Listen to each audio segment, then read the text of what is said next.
Salut et bienvenue sur Phoenix, l'échec mention très bien, le podcast qui démystifie la peur de l'échec.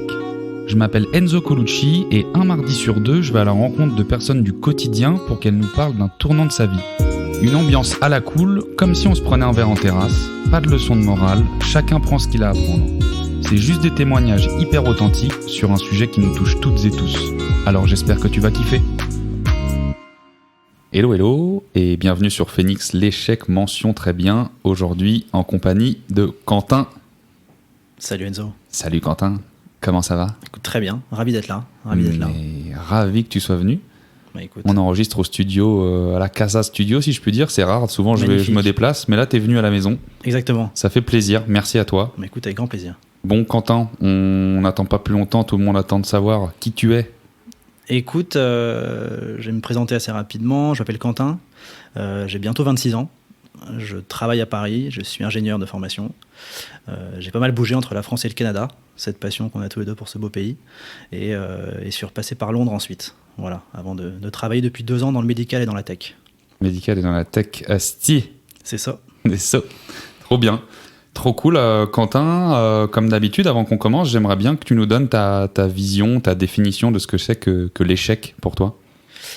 Écoute, l'échec, alors c'est pas forcément quelque chose que je connais très bien. Moi, je vais plutôt parler de résilience, parce que je trouve, moi qui me parle le plus au vu de mon expérience et de ce que j'ai pu vivre. Non, plutôt cette capacité à se remettre en question quand les situations sont un peu plus compliquées, qu'elles soient perso ou pro.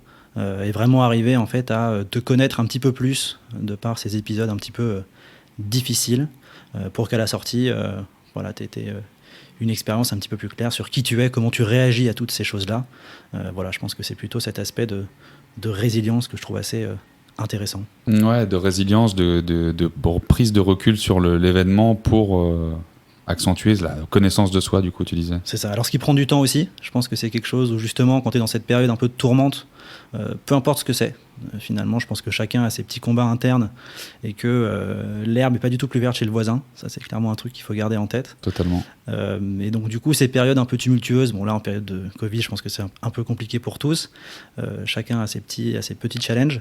Mais, ouais, cette vision où tu as un peu la tête dans le guidon, tu sais pas trop par où aller, comment réussir à avancer, peut-être cette impression aussi de tourner en rond, ça c'est un truc quand même qui revient beaucoup, et finalement à la sortie, quand les choses vont se dégager un petit peu, s'éclaircir, revoir cette période avec un petit peu de hauteur, et justement t'es arrivé à identifier ce qui a permis de s'en sortir de manière correcte. Voilà.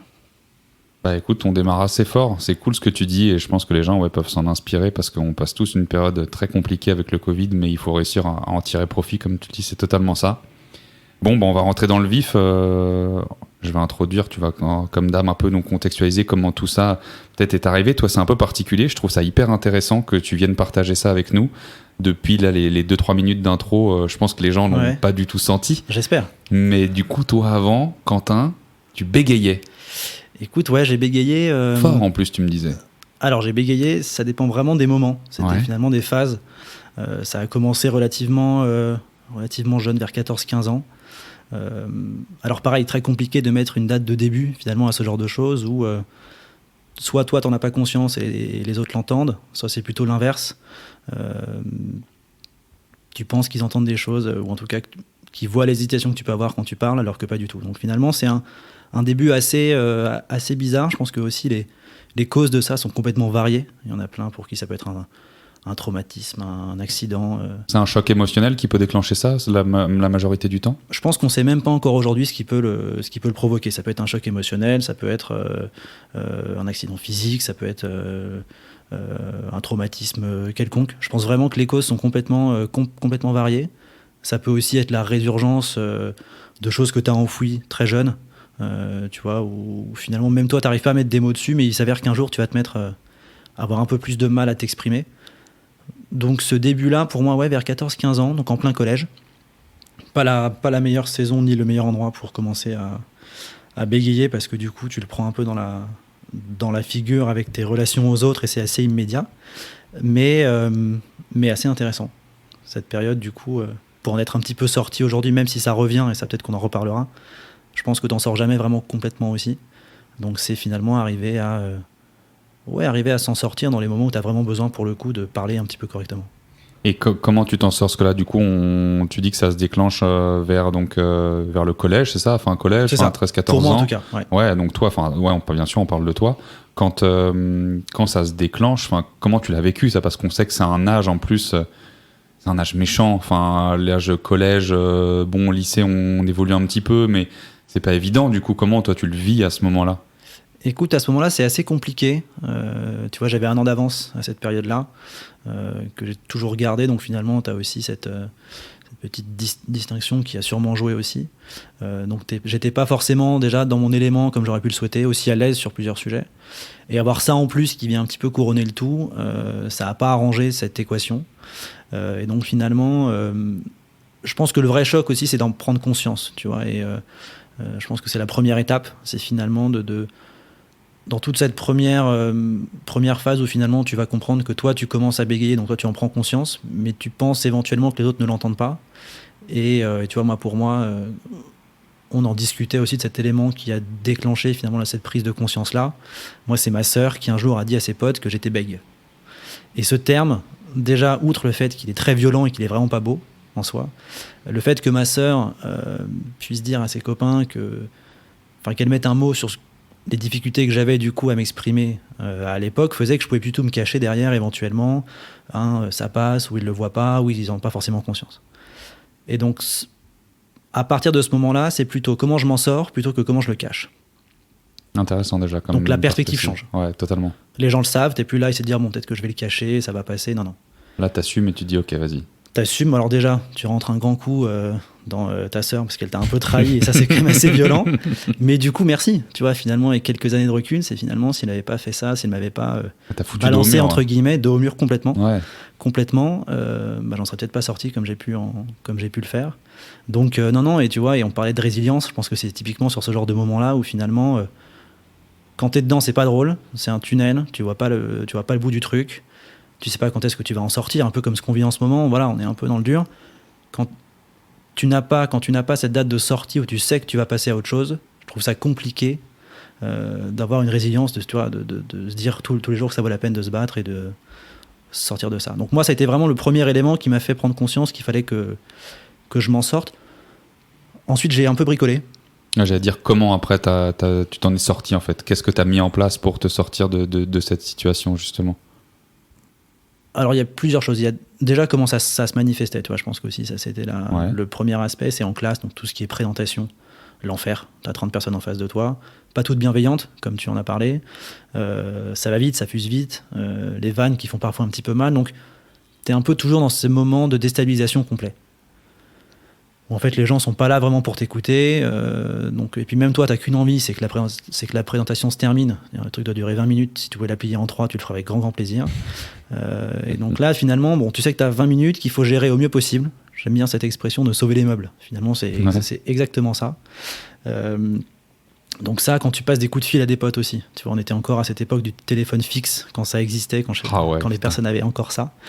Moi, j'étais très pote avec un gars qui avait 4 frères et sœurs. Et si je tombais pas sur lui direct, souvent je bégayais. Donc si tu veux, la proba de tomber sur lui d'emblée était un peu compliquée.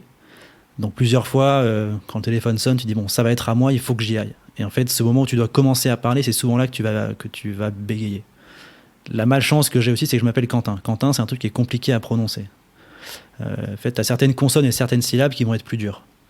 Et souvent, d'ailleurs, tu bloques sur les mêmes. Tu sais comment tu t'appelles. Normalement, c'est pas un truc qui va te poser problème. Et si tu veux, quand tu mets 10 secondes à dire que tu t'appelles Quentin ou pour t'identifier, quand c'est ton pote, c'est pas grave. Quand c'est avec une fille, c'est un peu plus gênant. Et elle se dit, lui, il est un peu bizarre quand même, ça va être compliqué. Donc déjà, tu commences pas sur le meilleur pied. Surtout que, pour la petite histoire, ce que tu me disais, c'est que ce pote-là que t'appelais, quand tu disais il a 4 frères et sœurs, il avait surtout que des sœurs, en fait. Ça, exactement. Donc là, tu parlais de double peine. C'est ça. Double peine. Voilà. Et donc finalement, c'est plein de petites manifestations comme ça, que ce soit des personnes connues ou pas. Finalement, c'est assez marrant de voir que chacun va réagir un petit peu différemment. Et presque quand tu connais pas quelqu'un, t'as un peu moins d'attente de sa part aussi, donc finalement tu vas peut-être être un petit peu plus en confiance.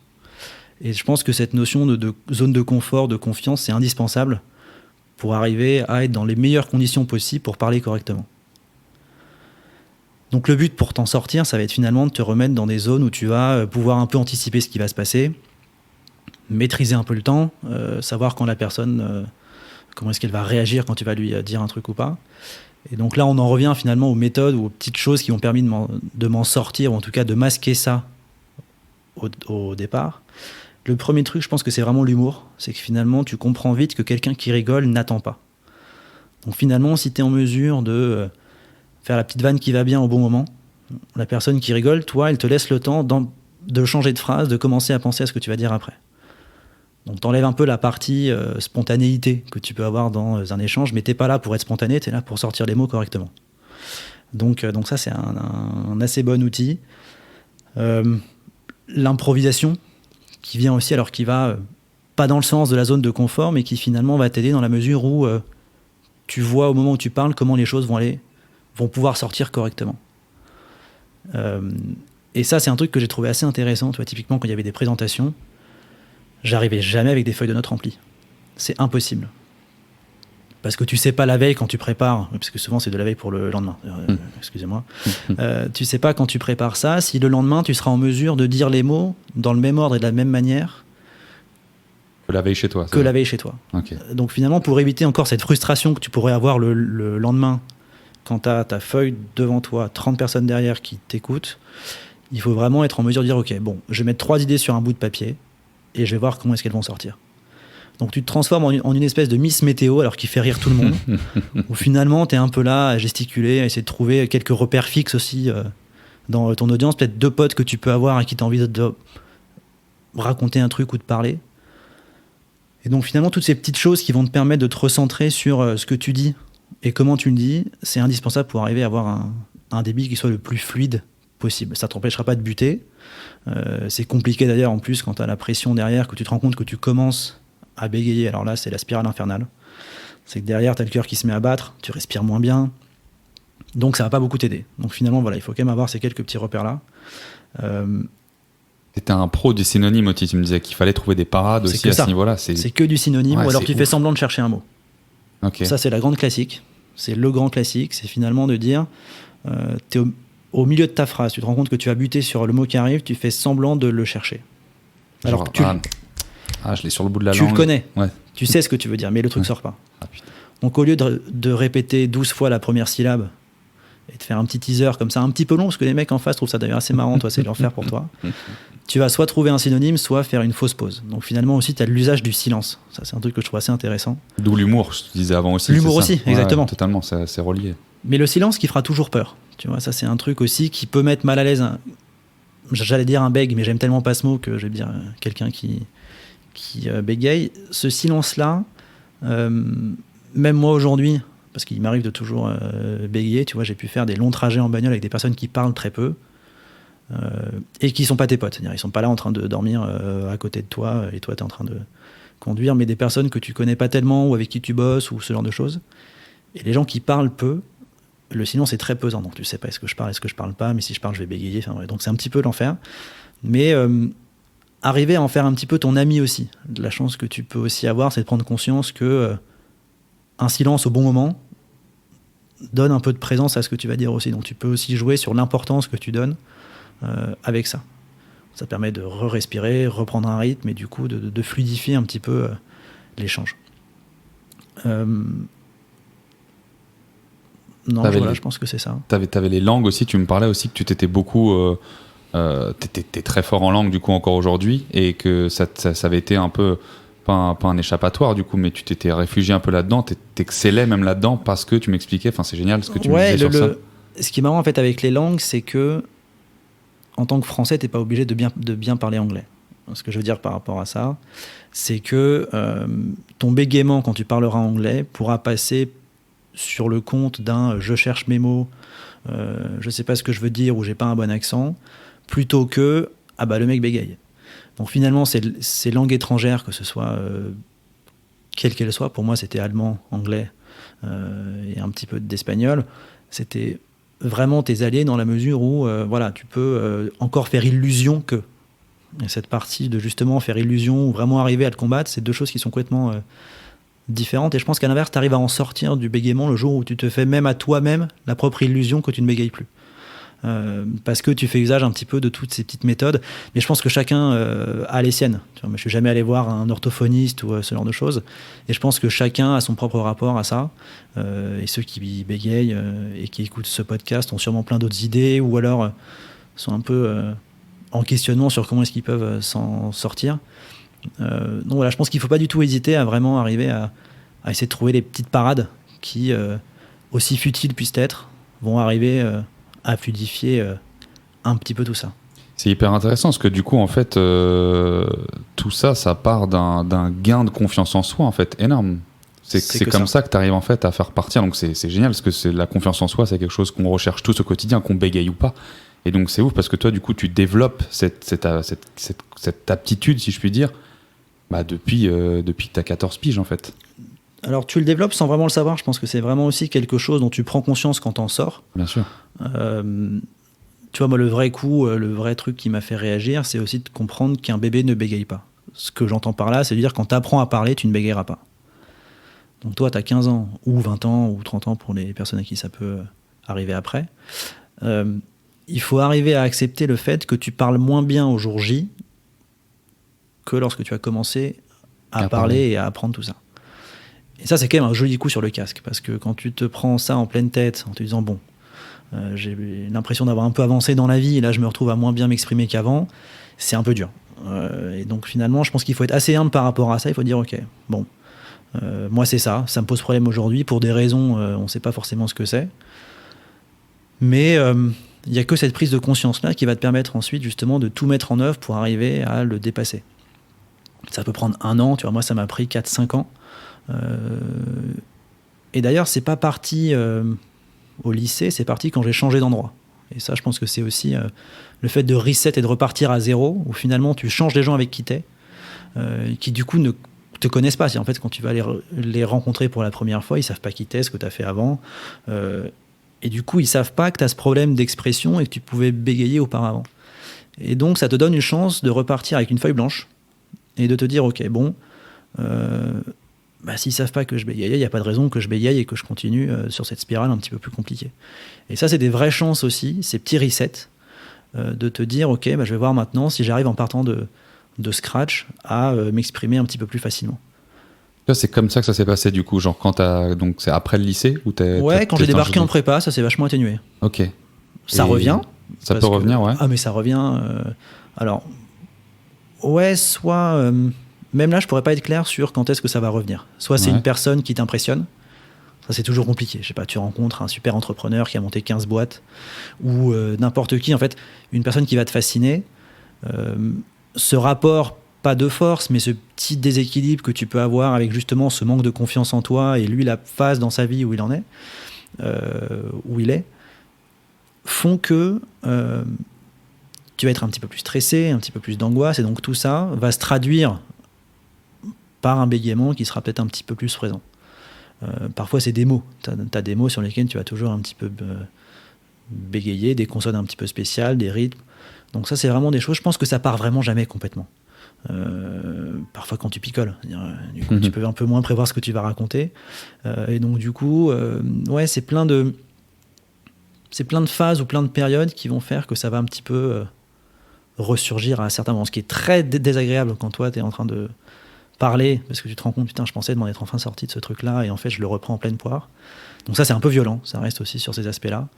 Mais donc je pense que c'est un challenge un petit peu permanent, et c'est plutôt arriver à gérer sur le long terme ton rapport à ça. Je pense qu'il sera toujours un petit peu présent, ça, il faut l'accepter. Maintenant, c'est voilà.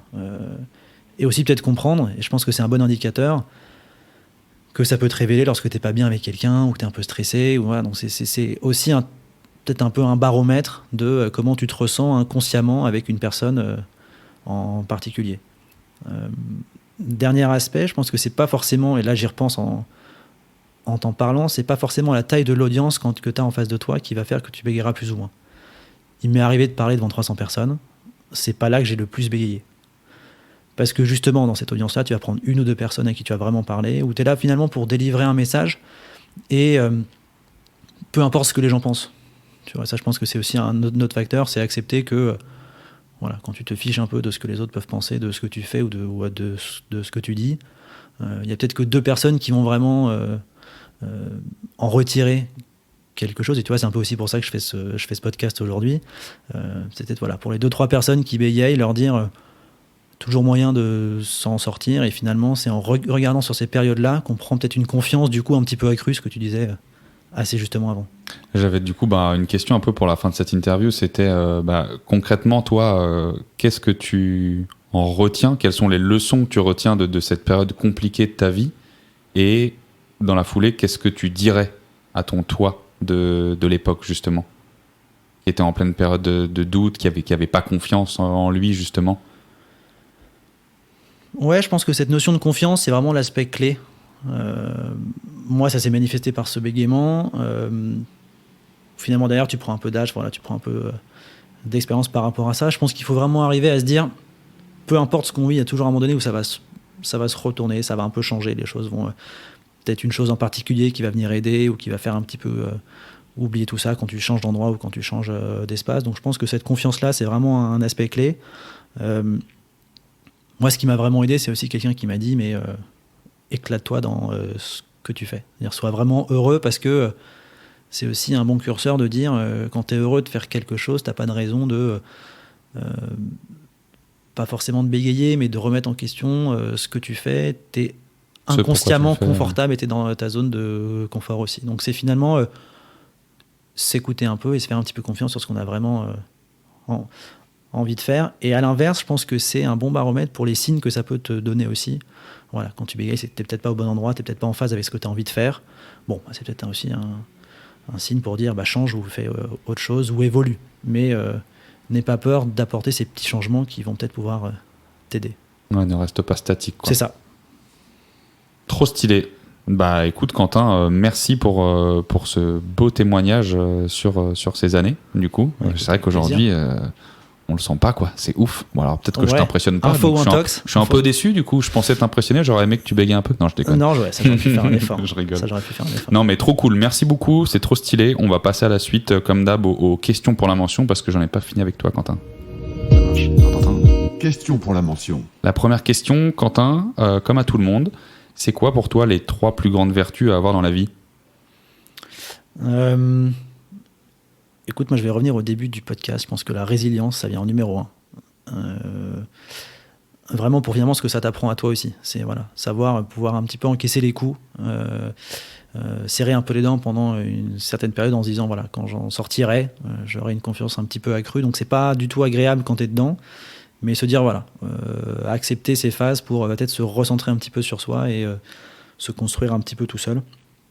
Parfois, ça fait du bien. Donc, on a tout souvent d'aller se prendre un bouquin et de partir une semaine au vert sans avoir 14 potes autour. Ça fait du bien. La seconde, je pense que c'est la curiosité. Finalement, c'est s'ouvrir à tout, à plein de choses, à plein de gens. Pas du tout avoir peur d'aller explorer différentes pistes. Et justement, ensuite, de découvrir un petit peu qui on est, où est-ce qu'on est bien, tu vois, et on revient un peu dans cet aspect aussi de zone de confort que, à l'inverse, je pense qu'il faut être en mesure de savoir dépasser dans certains cas, mais savoir là où on est bien, ou les 2-3 piliers qui font que le jour où ça va mal, on sait que avec ces personnes-là, ou dans ces zones-là, ou dans ce type d'activité, c'est là où on sera finalement assez bien pour sortir de ça. Et la dernière, moi je pense à l'audace. J'en manque un petit peu, j'aimerais bien en avoir un petit peu plus, mais les quelques fois dans ma vie où j'ai un peu oublié soit ce que pouvaient penser les autres, ou finalement où je me suis autorisé à oser, j'ai notamment cet épisode à Montréal où je suis allé voir un concert de Ibrahim Malouf, et à la fin de ce magnifique concert, il y avait 4 Libanais autour de la scène. Je suis allé les voir, je leur ai dit que j'adorais leur pays parce que j'avais passé 2 mois à travailler sur un barrage près de Beyrouth en 2015. Et ils étaient tellement heureux que j'aille vers eux que j'ai passé le reste de la soirée avec Ibrahim et sa famille dans leur loge. Putain, folie. Comme quoi, ça vaut la peine. Grave. Ouais, c'est des belles vertus. Tu termines avec une sacrée aussi, l'audace. Je pense qu'il faut oser dans la vie. Il faut oser. Il y avait une très belle phrase que je cite beaucoup et que je me mets un peu en mantra. C'était l'épisode 9, Sharon Sofer. J'adore cette phrase qui est la fameuse « Et au pire quoi ?» Ouais, c'est bien. Et au pire quoi? Qu'est-ce qu'on en a à foutre? Tu parlais tout à l'heure du regard des autres. Déjà, le regard des autres, on s'en fout. Et au pire des cas, la finalité de ton acte, si elle tue personne et surtout pas toi en premier, qu'est-ce qu'on en a à foutre en fait. Exactement. Donc, osons. Je note. Belle, des belles vertus en tout cas. Merci pour cette réponse, Quentin. La prochaine, est-ce que tu as, toi, je sais que tu es un grand lecteur, est-ce que tu as un bouquin que tu as lu dernièrement, que tu as kiffé, ou une série, un film, un podcast, comme je dis toujours aussi? Écoute, en bouquin que j'ai lu dernièrement, il y a Laurent Gounel, que tu m'avais recommandé, que j'ai lu avec grand plaisir.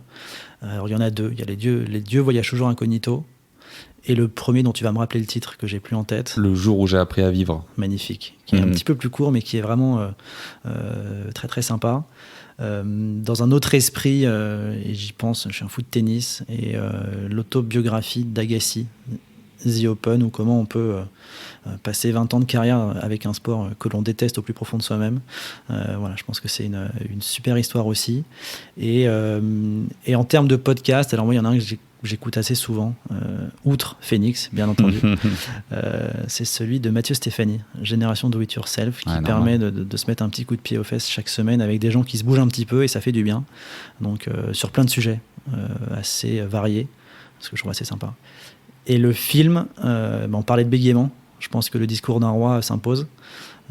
Et vous me direz la fin de ce film, parce que j'ai jamais pu aller jusqu'au bout. Moi, je trouve ça trop violent en fait quand tu as bégayé très longtemps, et quand tu vois quelqu'un bégayer, tu as une empathie assez naturelle qui va se développer. Donc moi, j'ai jamais pu aller à la fin de ce film, mais en tout cas, jusqu'au premier 2/3, c'est pas mal du tout. Eh ben, stylé, des belles suggestions. J'espère que les gens ont noté. On essaiera de remettre ça aussi en description. Mais ouais, Mathieu Stéphanie, c'est le taulier, quoi. C'est le daron, c'est le tonton, c'est le parrain, c'est qui tu veux. Forcément, le gars, il est solide, hein, Mathieu. Hein. Très sympa. Très belle. Non, cool. Il y a une petite dernière question, Quentin. C'est quoi ton prochain objectif ? Écoute, mon prochain objectif, je pense que c'est de me trouver un peu professionnellement. Je suis pas mal en période de questionnement à ce niveau-là. Pour rien te cacher, j'ai un peu identifié les fonds d'investissement. Rien de très classique là-dedans, mais j'aimerais bien aller voir un petit peu ce qui se fait de l'autre côté de la barrière. Voilà. Trop cool. C'est tout le mal qu'on te souhaite. Ceux qui nous écoutent, vous avez une belle personne en face à aller chercher. Et jamais. Bon, peut-être que d'ici là, tu auras trouvé du taf et je te le souhaite. Merci beaucoup, j'espère aussi. Trop cool. Le petit rituel de fin, Quentin, on n'y déroge pas. Est-ce que tu peux me résumer ce qu'on s'est dit depuis bientôt une demi-heure en une phrase ? Une phrase pour tout. Se connaître pour se faire confiance. Je pense que c'est pas mal. Bim, on lâche le mic. Connaître pour se faire confiance. Magnifique. Merci beaucoup, Quentin, merci pour à toi, ce Enzo. temps. Merci d'être venu. C'était trop cool. Ça va être encore un super bel épisode. Les gens vont bien kiffer. Faites tourner à toutes les personnes autour de vous qui ont eu peut-être un bégaiement à un moment donné dans leur vie. J'essaie de pas dire bég comme tu m'as dit, parce que c'est terrible. Ouais, je sais. Il faudrait qu'on trouve un nom, un synonyme joli. Une petite parade, exactement. Je sais pas, on pourrait appeler ça des rappeurs, non ? Parce que yo, tu vois, peut-être que ça pourrait. Ça peut être pas mal. Avec un petit accent québécois derrière. Ah ouais, si, ce serait parfait. Chris. Ah, Chris. Bon, rentre bien, Quentin, et puis on se dit à bientôt. À très vite. Merci, Enzo. Salut. Ciao. Merci à toi d'avoir écouté jusqu'au bout. J'espère sincèrement que l'épisode t'a plu et qu'il a pu t'apporter quelque chose de positif. N'hésite surtout pas à parler du podcast autour de toi, parce que clairement le bouche-oreille, c'est de loin notre plus grande force. Abonne-toi à la page Instagram, Phoenix Podcast, ou à la newsletter sur le site phoenixpodcast.fr pour être informé de la sortie des prochains épisodes. Tu peux également me contacter très facilement sur LinkedIn à Enzo Colucci. Et enfin, si tu l'as pas déjà fait, si tu peux juste prendre 1 minute pour me mettre 5 étoiles et un commentaire sur Apple Podcast, ça m'aide vraiment beaucoup. Je te dis à très vite pour encore plus de ratés et encore plus de kiff.